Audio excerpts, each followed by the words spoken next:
The outside, the inside, the thesis of the arbitrariness of the sign, so grossly misnamed, and not only for the reason Saussure himself recognizes, 8 must forbid a radical distinction between the linguistic and the graphic sign. No doubt this thesis concerns only the necessity of relationships between specific signifiers and signifieds within an allegedly natural relationship between the voice and sense in general, between the order of phonic signifiers and the content of the signifieds, the only natural bond, the only true bond, the bond of sound. Only these relationships between specific signifiers and signifieds would be regulated by arbitrariness. Within the natural relationship between phonic signifiers and their signifieds in general, the relationship between each determined signifier and its determined signified would be arbitrary. Now from the moment that one considers the totality of determined signs, spoken, and a fortiori written, as unmotivated institutions, one must exclude any relationship of natural subordination, any natural hierarchy among signifiers or orders of signifiers. If writing signifies inscription and especially the durable institution of a sign, and that is the only irreducible kernel of the concept of writing, writing in general covers the entire field of linguistic signs. In that field a certain sort of instituted signifiers may then appear, graphic in the narrow and derivative sense of the word, ordered by a certain relationship with other instituted hence written, even if they are phonic signifiers. The very idea of institution hence of the arbitrariness of the sign is unthinkable before the possibility of writing and outside of its horizon. Quite simply, that is, outside of the horizon itself, outside the world as space of inscription, as the opening to the emission and to the spatial distribution of signs, to the regulated play of their differences, even if they are phonic. Let us now persist in using this opposition of nature and institution, of physis and nomos, which also means, of course, a distribution and division regulated in fact by law, which a meditation on writing should disturb although it functions everywhere as self-evident, particularly in the discourse of linguistics. We must then conclude that only the signs called natural, those that Hegel and Saussure call symbols, escape semiology as grammatology. But they fall a fortiori outside the field of linguistics as the region of general semiology. The thesis of the arbitrariness of the sign thus indirectly but irrevocably contests Saussure's declared proposition when he chases writing to the outer darkness of language. This thesis successfully accounts for a conventional relationship between the phoneme and the grapheme, in phonetic writing, between the phoneme, signifier signified, and the grapheme, pure signifier, but by the same token it forbids that the latter be an image of the former. Now it was indispensable to the exclusion of writing as external system, that it come to impose an image, a representation, or a figuration, an exterior reflection of the reality of language. It matters little, here at least, that there is in fact an ideographic filiation of the alphabet. This important question is much debated by historians of writing. What matters here is that in the synchronic structure and systematic principle of alphabetic writing and phonetic writing in general no relationship of natural representation, none of resemblance or participation, no symbolic relationship in the Hegelian Saussurean sense, no iconographic relationship in the Parkian sense, be implied. One must therefore challenge, in the very name of the arbitrariness of the sign, the Saussurean definition of writing as image hence as natural symbol of language. Not to mention the fact that the phoneme is the unimaginable itself, and no visibility can resemble it, it suffices to take into account what Saussure says about the difference between the symbol and the sign, p. 101, pages 68-6, in order to be completely baffled as to how he can at the same time say of writing that it is an image or figuration of language and define language and writing elsewhere as two distinct systems of signs, p. 45, po. 234 the property of the sign is not to be an image. By a process exposed by Freud in the interpretation of dreams, Saussure thus accumulates contradictory arguments to bring about a satisfactory decision, the exclusion of writing. In fact, even within so-called phonetic writing, the graphic signifier refers to the phoneme through a web of many dimensions which binds it, like all signifiers, to other written and oral signifiers, within a total system open, let us say, to all possible investments of sense.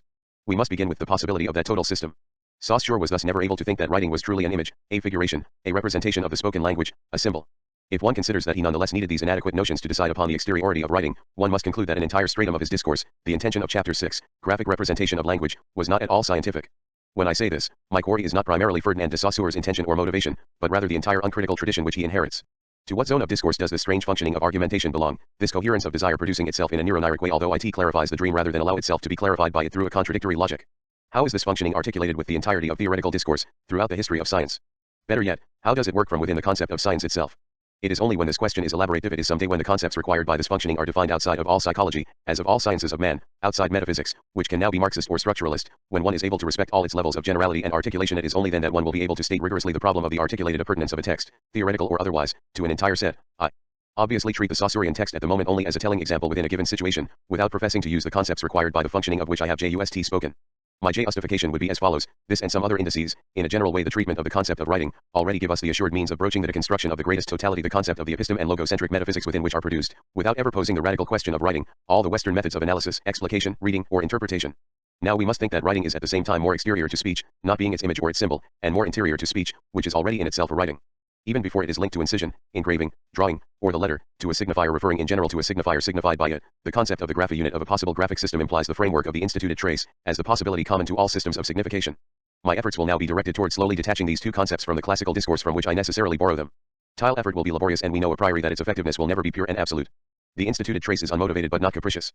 Like the word arbitrary according to Saussure, it should not imply that the choice of the signifier is left entirely to the speaker, p. 10.1, pages 68-69. Simply, it has no natural attachment to the signified within reality. For us, the rupture of that natural attachment puts in question the idea of naturalness rather than that of attachment. That is why the word institution should not be too quickly interpreted within the classical system of oppositions. The instituted trace cannot be thought without thinking the retention of difference within a structure of reference where difference appears as linguistics and grammatology 47 such and thus permits a certain liberty of variations among the full terms.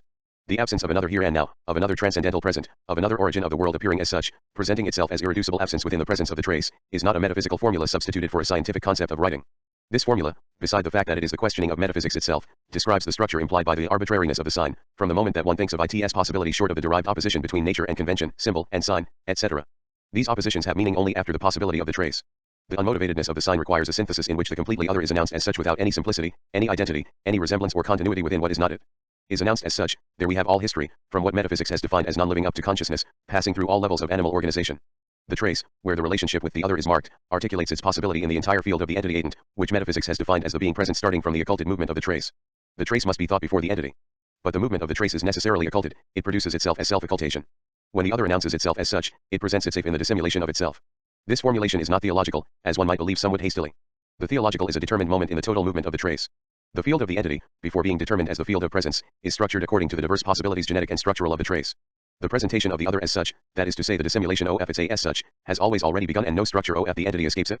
That is why the movement of unmotivatedness passes from one structure to the other when the sign crosses the stage of the symbol. It is in a certain sense and according to a certain determined structure of it, as such that one is authorized to say that there is yet no immotivation in what Saussure calls symbol and which, according to him, does notate least provisionally interest semiology. The general structure of the unmotivated trace connects within the same possibility, and they cannot be separated except by abstraction, the structure of the relationship with the other, the movement of temporalization, and language as writing. Without referring back to a nature, the immotivation of the trace has always become. In fact, there is no unmotivated trace, the trace is indefinitely its own becoming unmotivated. In Saussurean language, what Saussure does not say would have to be said, there is neither symbol nor sign but a becoming sign of the symbol. Thus, as it goes without saying, the trace whereof I speak is not more natural, it is not the mark, the natural sign, or the index in the Husserlian sense, than cultural, not more physical than psychic, biological than spiritual. It is that starting from which a becoming unmotivated of the sign, and with it all the ulterior oppositions between Piscis and its other, is possible. In his project of semiotics, Peirce seems to have been more attentive than Saussure to the irreducibility of this becoming unmotivated. In his terminology, one must speak of a becoming unmotivated of the symbol, the notion of the symbol playing here a role analogous to that of the sign which Saussure opposes precisely to the symbol. Symbols grow. They come into being by development out of other signs, particularly from icons, or from mixed signs partaking of the nature of icons and symbols. We think only in signs. These mental signs are of mixed nature, the symbol parts of them are called concepts. If a man makes a new symbol, it is by thoughts involving concepts. So it is only out of symbols that a new symbol can grow.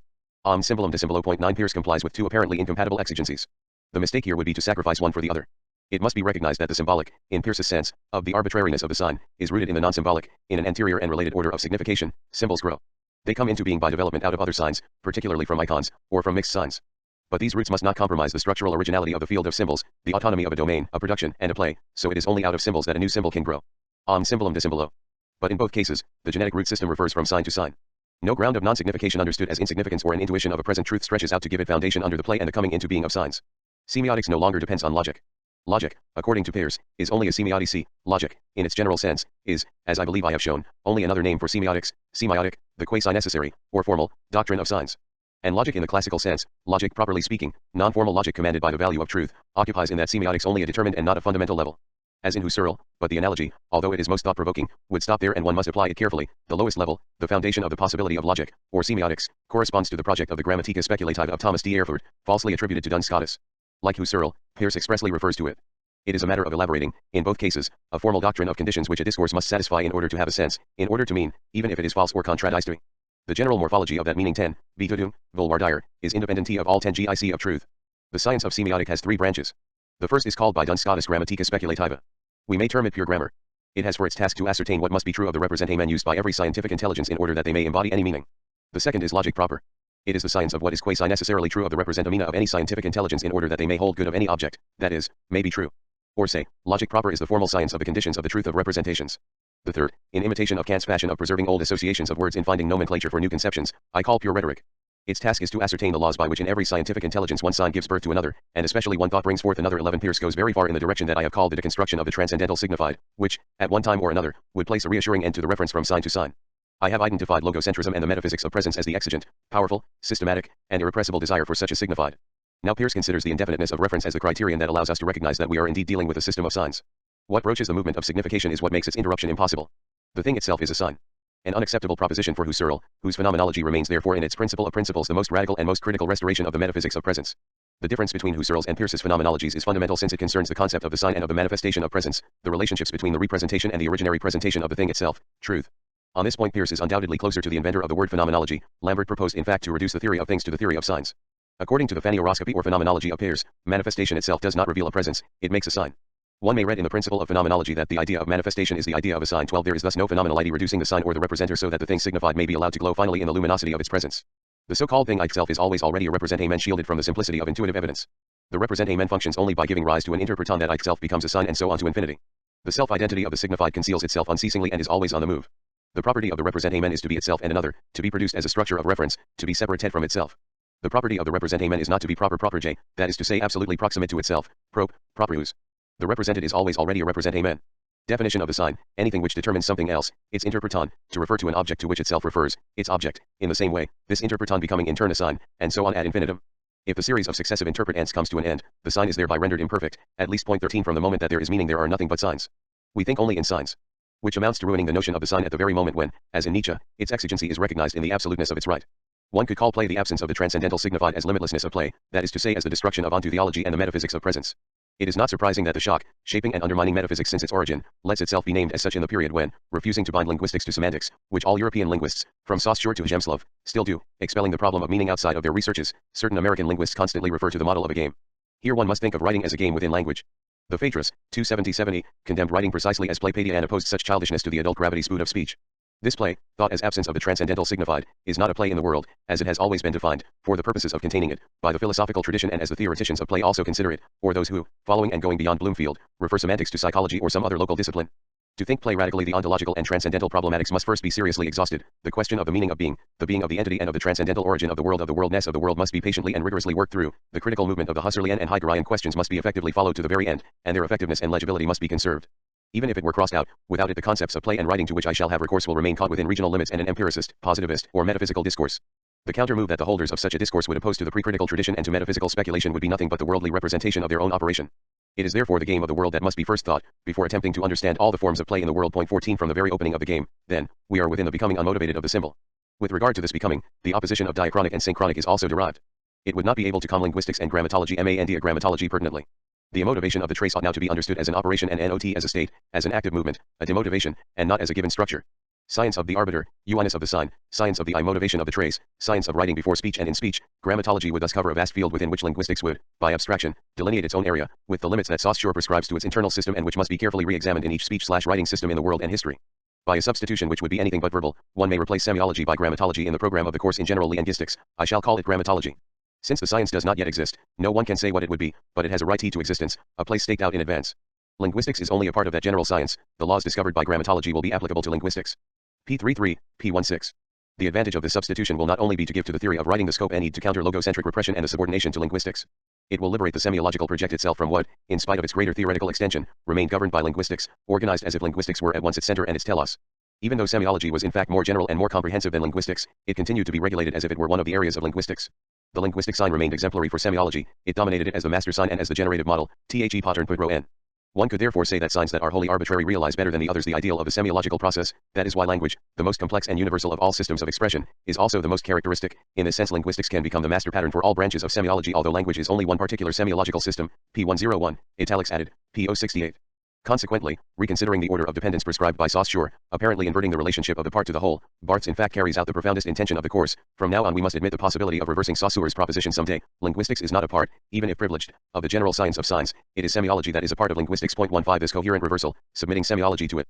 Translinguistics, leads to its full explication a linguistics historically dominated by logocentric metaphysics, for which in fact there is not and there should not be any meaning except as named, ibid. Dominated by the so-called civilization of writing that we inhabit, a civilization of so-called phonetic writing, that is to say of the logos where the sense of being is, in its telos, determined as paro usia. The Barthian reversal is piquant and indispensable for the description of the fact and the vocation of signification within the closure of this epoch and the civilization that is in the process of disappearing in its very globalization. Let us now try to go beyond these formal and architectonic considerations. Let us ask in a more intrinsic and concrete way, how language is not merely a sort of writing, comparable to a system of writing, P33, P16 Saussure writes curiously but a species of writing. Or rather, since writing no longer relates to language as an extension or frontier, let us ask how language is a possibility founded on the general possibility of writing. Demonstrating this, one would give at the same time an account of that alleged usurpation which could not be an unhappy accident.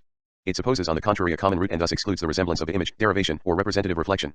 And thus one would bring back to its true meaning, to its primary possibility, the apparently innocent and didactic analogy which makes Saussure say, language is comparable to a system of signs that express ideas, and is therefore comparable to writing, the alphabet of deaf mutes, symbolic rites, polite formulas, military signals, etc. But it is the most important of all these systems, P33, italics added, P016. Further, it is not by chance that, 130 pages later, at the moment of explaining phonic difference as the condition of linguistic value, from a material viewpoint, 160 must again borrow all his pedagogic resources from the example of writing. Since an identical state of affairs is observable in writing, another system of signs, we shall use writing to draw some comparisons. THAT will clarify the whole issue. P165, P119. For demonstrative items, borrowing pattern and content from writing, follow point 17 once more, then, we definitely have to oppose Saussure to himself. Be it for being or not being noted, represented, figured, in a graphe, the linguistic sign implies an originary writing. Henceforth, it is not to the thesis of the arbitrariness of the sign that I shall appeal directly, but to what Saussure associates with it as an indispensable correlative and which would seem to me rather to lay the foundations for it, the thesis of difference as the source of linguistic value. Point 1s What are, from the grammatological point of view, the consequences of linguistics and grammatology? 5.3 The theme that is now so well known, and upon which Plato already reflected in the Sophist. By definition, difference is never in itself a sensible plenitude. Therefore, its necessity contradicts the allegation of a naturally phonic essence of language. It contests by the same token the professed natural dependence of the graphic signifier.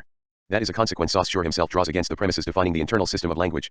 He must now exclude the very thing which had permitted him to exclude writing, sound and its natural bond lien naturel j with meaning. For example, the thing that constitutes language is, as I shall show later, unrelated to the phonic character of the linguistic sign, P21, Po 7j. And in a paragraph on difference, it is impossible for sound alone, a material element, to belong to language. It is only a secondary thing, substance to be put to use. All our conventional values have the characteristic of not being confused with the tangible element which supports them. The linguistic signifier is not in essence phonic but incorporeal, constituted not by its material substance but the differences that separate its sound image from all others. P164, pp118-19 The idea or phonic substance that a sign contains is of less importance than the other signs that surround it. P166, P0120 Without this reduction of phonic matter, the distinction between language and speech, decisive for Saussure, would have no rigor. It would be the same for the oppositions that happen to descend from it, between code and message, pattern and usage, etc. Conclusion. Phonology bears repeating is only an auxiliary discipline of the science of language J and belongs exclusively to speaking. P56, Po 33. Speech thus draws from the stock of writing, noted or not, that language is, and it is here that one must meditate upon the complicity between the two stabilities. The reduction of the phone reveals this complicity. What Saussure says, for example, about the sign in general and what he confirms through the example of writing, applies also to language. Signs are governed by a principle of general semiology. Continuity in time is coupled to change in time. This is confirmed by orthographic systems, the speech of deaf mutes, etc. P111, P16J. The reduction of phonic substance thus does not only permit the distinction between phonetics on the one hand, and aphoresioreiacistics are the physiology of the phonating organs, and phonology and the er. It also makes phonology itself an auxiliary discipline. Here the direction indicated by Saussure takes us beyond the phonologism of those who profess to follow him on this point. In fact, Jacobson believes indifference to the phonic substance of expression to be impossible and illegitimate. He thus criticizes the glossomatics of Helm's left which requires and practices the neutralizing of sonorous substance. And in the text cited above, Jacobson and Halley maintain that the theoretical requirement of a research of invariables placing sonorous substance in parenthesis, as an empirical and contingent content is, one impracticable since, as Eli Fisher-Jorgensen exposes it, the sonorous substance is taken into account at every step of the analysis. But is that a troubling discrepancy, as Jacobson and Halley would have it? Can one not account for it as a fact serving as an example, as do the phenomenologists who always need, keeping it always within sight, an exemplary empirical content in the reading of an essence which is independent of it by right? Too inadmissible in principle since one ca not consider that in language form is opposed to substance as a constant to a variable. It is in the course of this second demonstration that the literally Saussurian formulas reappear within the question of the relationships between speech and writing. The order of writing is the order of exteriority, of the occasional, of the accessory, of the auxiliary, of the parasitic, pages 116-17, italics added, pages 16-17 The argument of Jacobson and Halley appeals to the factual genesis and invokes the secondariness of writing in the colloquial sense, only after having mastered speech does one graduate to reading and writing. Even if this commonsensical proposition were rigorously proved, something that I do not believe, since each of its concepts harbors an immense problem, one would still have to receive assurance of its pertinence to the argument. Even if after were here a facile representation, if one knew perfectly well what one thought and stated while assuring that one learns to write after having learned to speak, would that suffice to conclude that what thus comes after is parasitic? And what is a parasite? And what if writing were precisely that which makes us reconsider our logic of the parasite? In another moment of the critique, Jacobson and Halley recall the imperfection of graphic representation. That imperfection is due to the cardinally dissimilar patterning of letters and phonemes. Letters never, or only partially, reproduce the different distinctive features on which the phonemic pattern is based and unfailingly disregard the structural relationship of these features. P116, Po 17 I have suggested it above. Does not the radical dissimilarity of the two elements graphic and phonic exclude derivation? Does not the inadequacy of graphic representation concern only common alphabetic writing, to which glossomatic formalism does not essentially refer? Finally, if one asterisk Jacobson and Halley, Fundamentals of Language, Loco CIT, P16. Linguistics and Grammatology 55 accepts all the phonologist arguments thus presented, it must still be recognized that they oppose a scientific concept of the spoken word to a vulgar concept of writing. What I would wish to show is that one cannot exclude writing from the general experience of the structural relationship of these features. Which amounts, of course, to reforming the concept of writing. In show RT, if the Jacobsonian analysis is faithful to Saussure in this matter, is it not especially so to the essay Usher of chapter 6? Up to what point would Saussure have maintained the inseparability of matter and form, which remains the most important argument of Jacobson and Halley, p. 117, Po 17j? The question may be repeated in the case of the position of André Martinet who, in this debate, follows chapter 6 of the course to the letter. 19 and only chapter 6, from which Martinet expressly dissociates the doctrine of what, in the course, effaces the privilege of phonic substance. After having explained why a dead language with a perfect ideography, that is to say a communication effective through the system of a generalized script, could not have any real autonomy, and why nevertheless, such a system would be something so particular that one can well understand why linguists want to exclude it from the domain of their science, La linguistique synchronique, p18, italics added, Martinet criticizes those who, following a certain trend in Saussure, question the essentially phonic character of the linguistic sign. Much will be attempted to prove that Saussure is right when he announces that the thing that constitutes language one essentiel de la langue is, unrelated to the phonic character of the linguistic sign, and, going beyond the teaching of the master, to declare that the linguistic sign does not necessarily have that phonic character, p19. On that precise point, it is not a question of going beyond the master's teaching but of following and extending it. Not to do it is to cling to what in Chapter 6 greatly limits formal and structural research and contradicts the least contestable findings of Saussurean doctrine. To avoid going beyond, one risks returning to a point that falls short. I believe that generalized writing is not just the idea of a system to be invented, an hypothetical characteristic or a future possibility. I think on the contrary that oral language already belongs to this writing. But that presupposes a modification of the concept of writing that we for the moment merely anticipate. Even supposing that one is not given that modified concept, supposing that one is considering a system of pure writing as an hypothesis for the future or a working hypothesis, faced with that hypothesis, should a linguist refuse himself the means of thinking it and of integrating its formulation within his theoretical discourse? Does the fact that most linguists do so create a theoretical right? Martinet seems to be of that opinion. After having elaborated a purely dactylological hypothesis of language, he writes, in effect, it must be recognized that the parallelism between this dactylology and phonology is complete as much in synchronic as in diachronic material, and that the terminology associated with the latter may be used for the former, except of course when the terms refer to the phonic substance. Clearly, if we do not desire to exclude from the domain of linguistics the systems of the type we have just imagined, it is most important to modify traditional terminology relative to the articulation of signifiers so as to eliminate all reference to phonic substance, as does Louis Helmsleft when he uses synemy and cinematics instead of phoneme and phonematics. Yet it is understandable that the majority of linguists hesitate to modify completely the traditional terminological edifice for the only theoretical advantages of being able to include in the field of their science some purely hypothetical systems. To make them agree to envisage such a revolution, they must be persuaded that, in attested linguistic systems, they have no advantage in considering the phonic substance of units of expression as to be of direct interest, pp 22-21, italics added. Once again, we do not doubt the value of these phonological arguments, the presuppositions behind which I have attempted to expose above. Once one assumes these presuppositions, it would be absurd to reintroduce confusedly a derivative writing, in the area of oral language and within the system of this derivation. Not only would ethnocentrism not be avoided, but all the frontiers within the sphere of its legitimacy would then be confused. It is not a question of rehabilitating writing in the narrow sense, nor of reversing the order of dependence when it is evident. Phonologism does not brook any objections as long as one conserves the colloquial concepts of speech and writing which form the solid fabric of its argumentation. Colloquial and quotidian conceptions, inhabited besides uncontradictorily enough by an old history, limited by frontiers that are hardly visible yet all the more rigorous by that very fact. I would wish rather to suggest that the alleged derivativeness of writing, however real and massive, was possible only on one condition, that the original, natural, etc. language had never existed, never been intact and untouched by writing, that it had itself always been a writing. An archy writing whose necessity and new concept I wish to indicate and outline here, and which I continue to call writing only because it essentially communicates with the vulgar concept of writing. The latter could not have imposed itself historically except by the dissimulation of the archy writing, by the desire for a speech displacing its other and its double and working to reduce its difference. If I persist in calling that difference writing, it is because, within the work of historical repression, writing was, by its situation, destined to signify the most formidable difference. It threatened the desire for the living speech from the closest proximity, it breached linguistics and grammatology 5-7 living speech from within and from the very beginning. And as we shall begin to see, difference cannot be thought without the trace. This archy writing, although its concept is invoked by the themes of the arbitrariness of the sign and of difference, cannot and can never be recognized as the object of a science. It is that very thing which cannot let itself be reduced to the form of presence. The latter orders all objectivity of the object and all relation of knowledge. That is why what I would be tempted to consider in the development of the course as progress, calling into question in return the uncritical positions of Chapter 6, never gives rise to a new scientific concept of writing. Can one say as much of the algebraism of Helmsleft, which undoubtedly drew the most rigorous conclusions from that progress?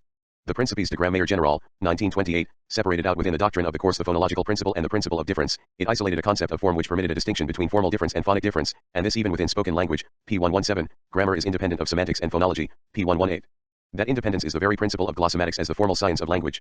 Its formality supposes that there is no necessary connection between sounds and language. That formality is itself the condition of a purely functional analysis. The idea of a linguistic function and of a purely linguistic unit. The glossem excludes then not only the consideration of the substance of expression, material substance, but also that of the substance of the content, immaterial substance.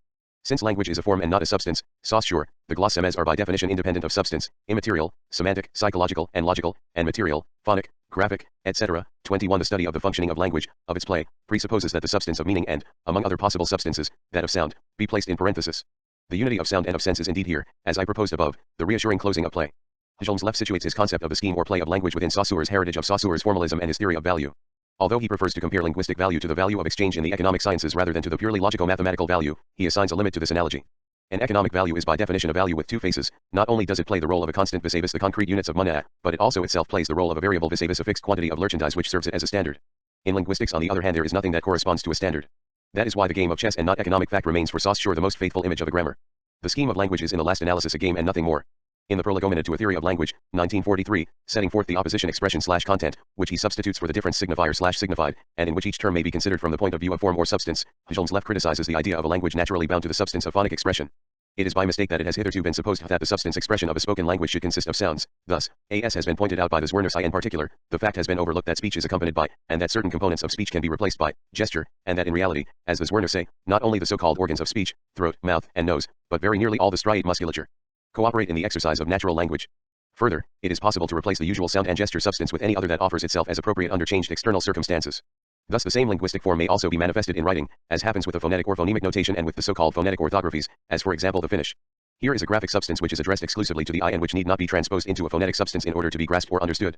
And this graphic substance can, precisely from the point of view of the substance, be of quite various sorts. 23 Refusing to presuppose a derivation of substances following from the substance of phonic expression, Holmes left places this problem outside the area of structural analysis and of linguistics. Moreover, it is not always certain what is derived and what not. We must not forget that the discovery of alphabetic writing is hidden in prehistory, and Bertrand Russell quite rightly calls attention to the fact that we have no means of deciding whether writing or speech is the older form of human expression. An Outline of Philosophy, London, 1927, p. 47, so that the assertion that it rests on a phonetic analysis is only one of the possible diachronic hypotheses. It may also be rested on a formal analysis of linguistic structure. But in any case, as is recognized by modern linguistics, diachronic considerations are irrelevant for synchronic descriptions, pp. 104-05.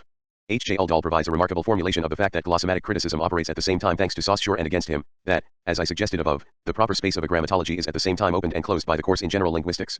To show that Saussure did not develop all the theoretical consequences of his discovery, he writes, it is even more curious when we consider that the practical consequences have been widely drawn, indeed had been drawn thousands of years before Saussure, for it is only through the concept of a difference between form and substance linguistics and grammatology 59 that we can explain the possibility of speech and writing existing at the same time as expressions of one and the same language.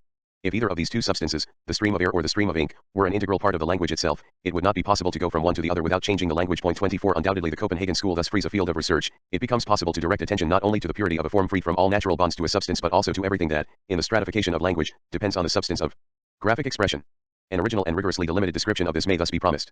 Holmes left recognizes that an analysis of writing without regard to sound has not yet been undertaken, p. 105.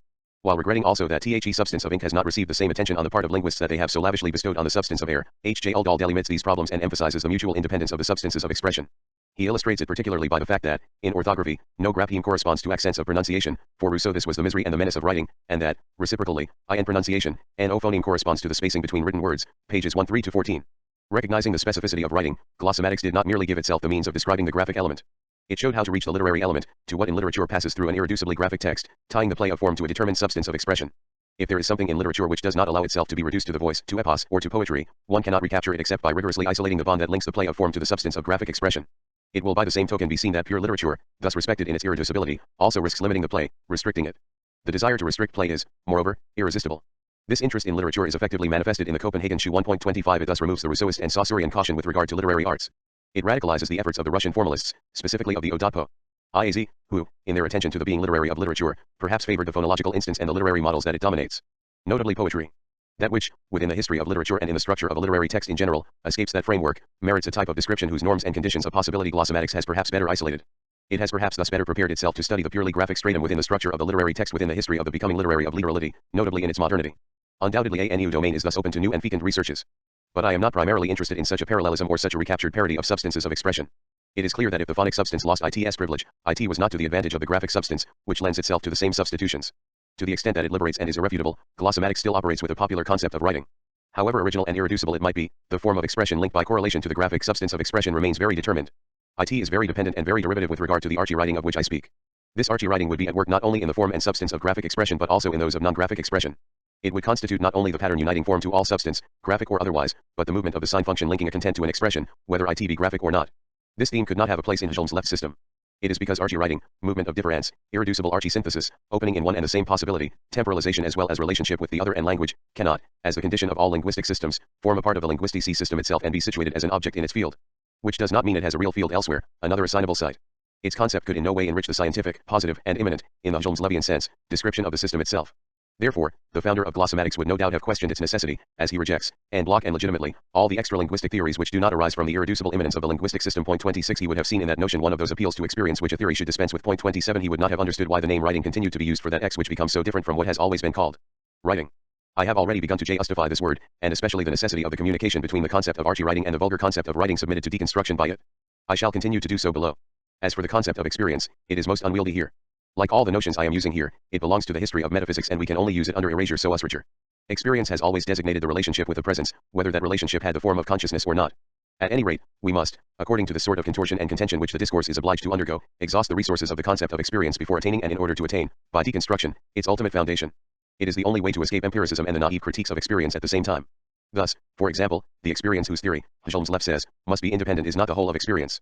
It always corresponds to a certain type of factual or regional experience, historical, psilinguistics, and grammatology 6.1 ecological, physiological, sociological, etc., giving rise to a science that is itself regional and, as such, rigorously outside linguistics. That is not so at all in the case of experience as Archie writing. The parenthesizing of regions of experience or of the totality of natural experience must discover a field of transcendental experience. This experience is only accessible insofar as, after having, like Helm's Left, isolated the specificity of the linguistic system and excluded all the extrinsic sciences and metaphysical speculations, one asks the question of the transcendental origin of the system itself, as a system of the objects of a science, and, correlatively, of the theoretical system which studies it, here of the objective and deductive system which glossomatics wishes to be. Without that, the decisive progress accomplished by a formalism respectful of the originality of its object, of the immanent system of its objects, is plagued by a scientificist objectivism, that is to say by another unperceived or unconfessed metaphysics. This is often noticeable in the work of the Copenhagen school. It is to escape falling back into this naive objectivism that I refer here to a transcendentality that I elsewhere put into question. It is because I believe that there is a short of and a beyond of transcendental criticism. To see to it that the beyond does not return to the within is to recognize in the contortion the necessity of a pathway park ours. That pathway must leave a track in the text. Without that track, abandoned to the simple content of its conclusions, the ultra-transcendental text will so closely resemble the pre-critical text as to be indistinguishable from it. We must now form and meditate upon the law of this resemblance. What I call the erasure of concepts ought to mark the places of that future meditation. For example, the value of the transcendental Archie must make its necessity felt before letting itself be erased. The concept of Archie trace must comply with both that necessity and that erasure. It is in fact contradictory and not acceptable within the logic of identity. The trace is not only the disappearance of origin within the discourse that we sustain, and according to the path that we follow it means that the origin did not even disappear, that it was never constituted except reciprocally by a non-origin, the trace, which thus becomes the origin of the origin. From then on, to wrench the concept of the trace from the classical scheme, which would derive it from a presence or from an originary non-trace and which would make of it an empirical mark, one must indeed speak of an originary trace or Archie trace. Yet we know that that concept destroys its name and that, if all begins with the trace, there is above all no originary trace. Point 28 We must then situate, as a simple moment of the discourse, the phenomenological reduction and the Husserlian reference to a transcendental experience. To the extent that the concept of experience in general and of transcendental experience, in Husserl in particular remains governed by the theme of presence, it participates in the movement of the reduction of the trace.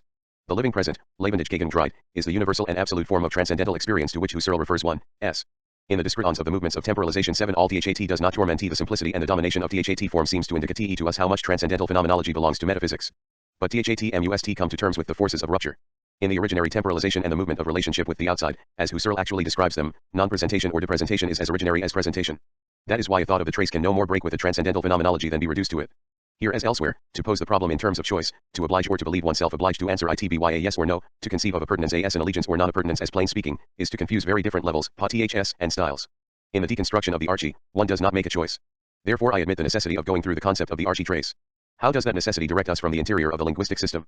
How does the path that leads from Saussure to Helm's Left forbid us to avoid the originary trace? In that its passage through form is a passage through the imprint. And the meaning of difference in general would be more accessible to us if the unity of that double passage appeared more clearly. In both cases, one must begin from the possibility of neutralizing the phonic substance. On the one hand, the phonic element, the term, the plenitude that is called sensible, would not appear as such without the difference or opposition which gives them form. Such is the most evident significance of the appeal to difference as the reduction of phonic substance. Here the appearing and functioning of difference presupposes an originary synthesis not preceded by any absolute simplicity. Such would be the originary trace. Without a retention in the minimal unit of temporal experience, without a trace retaining the other as other in the same, no difference would do its work and no meaning would appear.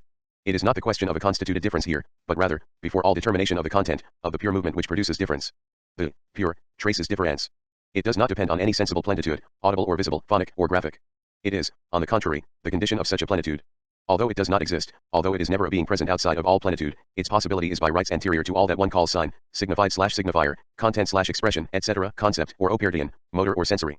This difference is therefore not more sensible than intelligible, and it permits the articulation of signs among themselves within the same of linguistics and grammatology strict order, a phonic or graphic text for example, or between two orders of expression.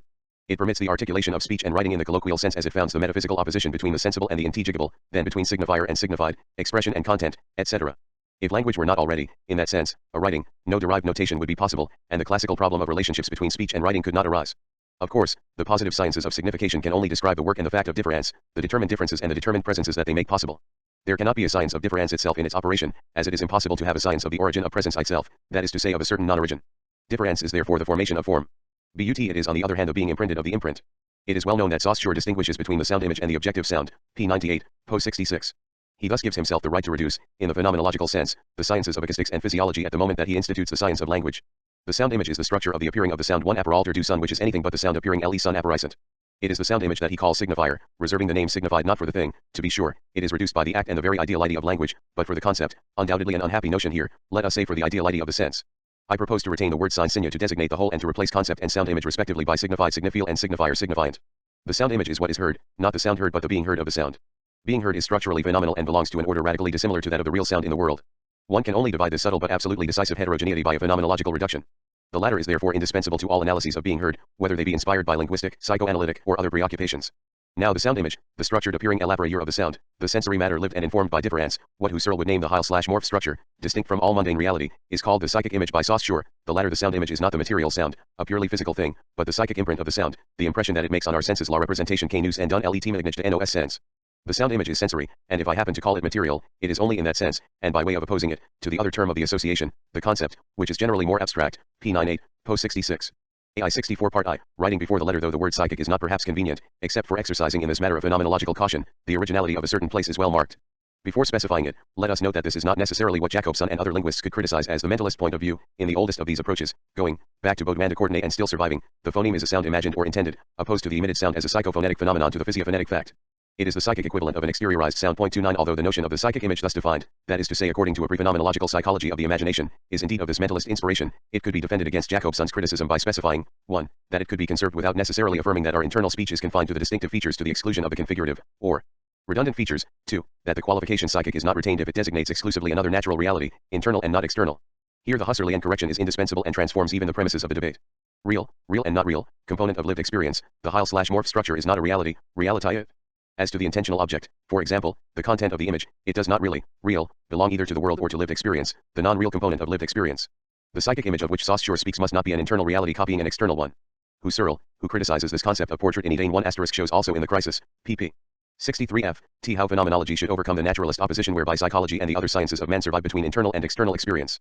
It is therefore indispensable to preserve the distinction between the appearing sound le son apparisant and the appearing of the sound l apparalter du son in order to escape the worst and the most prevalent of confusions, and it is in principle possible to do it without attempting to overcome the antinomy between invariance and variability by assigning the former to the internal and the latter to the external experience. Jacobson, OPCIT, ph2, p12. The difference between invariance and variability does not separate the two domains from each other, it divides each of them within itself. That gives enough indication that the essence of the phone cannot be read directly and primarily in the text of a mundane science, of a psychophysiophonetics. These precautions taken, it should be recognized that it is in the specific zone of this imprint and this trace, in the temporalization of a lived experience which is neither in the world nor in another world, which is not more sonorous than luminous, not more in time than in space, that differences appear among the elements or rather produce them, make them emerge as such and constitute the texts, the chains, and the systems of traces. These chains and systems cannot be outlined except in the fabric of this trace or imprint. The unheard difference between the appearing and the appearance l apparisant et l apparator, between the world and lived experience, is the condition of all other differences, of all other traces, and it is already a trace. This last concept is thus absolutely and by rights anterior to all physiological problematics concerning the nature of the engram, the unit of engraving, or metaphysical problematics concerning the meaning of absolute presence whose trace is thus open to deciphering. The trace is in fact the absolute origin of sense in general. Which amounts to saying once again that there is no absolute origin of sense in general. The trace is the difference which opens appearance one apparire and signification. Articulating the living upon the non-living in general, origin of all repetition, origin of ideality, the trace is not more ideal than real, not more intelligible than sensible, not more a transparent signification than an opaque energy, and no concept of metaphysics can describe it. And as it is a fortiori anterior to the distinction between regions of sensibility, anterior to sound as much as to light, is there a sense in establishing a natural hierarchy between the sound imprint, for example, and the visual, graphic, imprint? The graphic image is not seen, and the acoustic image is not heard. The difference between the full unities of the voice remains unheard. And the difference in the body of the inscription is also invisible.